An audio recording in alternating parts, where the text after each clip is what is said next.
May ako kuto-kuto.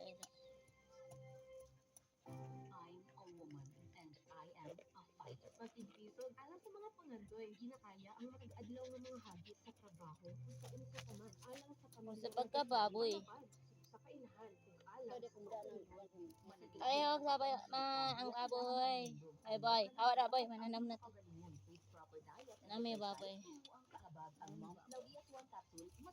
Dala na taman ng boy, tulo daw.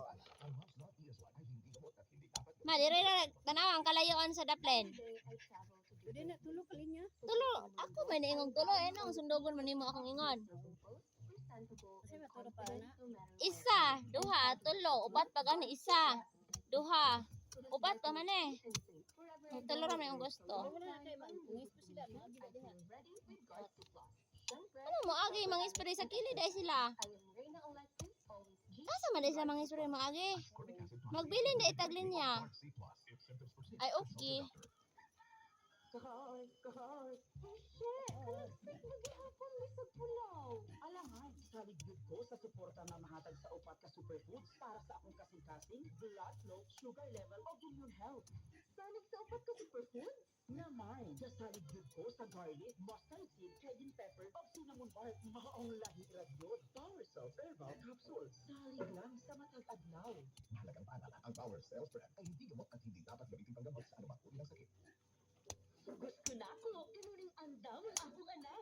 Sa matag adlaw, kinahanglan, suportado siya sa unsa man niyang school activities. Una ka man sunod sa klase, napailin na ako siya. Young Fitness 3-0. Adunay ay Dory, GF, nabanan sa sakong diet, exercise. Nagpanguseg. Ito na ang panibagong revolusyon ng balita.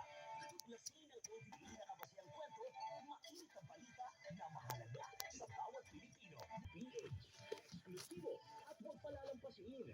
Maging bahagi ng isang masiglang komunidad na laging nakaabang sa hottest updates. Huwag nang magpapahuli. Bisitahin ang Brigada.ph para lagi kang updated.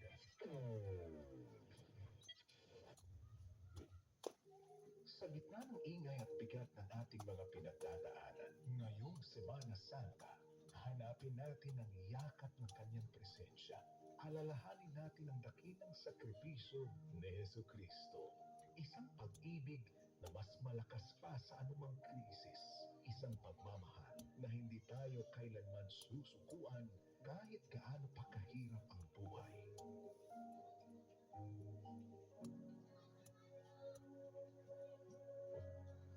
Nasusulat sa Isaiah 41:10. Huwag kang matakot, sapagkat ako'y kasama mo. Huwag kang manglubaybay, sapagkat ako'y iyong Diyos. Palalakasin kita, tutulungan kita. Ito ang Brigada News FM Philippines. Kaisa ninyo ngayong Semana Santa. Sa bawat dasal, may malasakit. Sa bawat puso, may lakas. Sa bawat pagsubok, manatili sa pananampalataya. Manatili sa pag-asa at sama-sama tayong babangon. Kasama siya.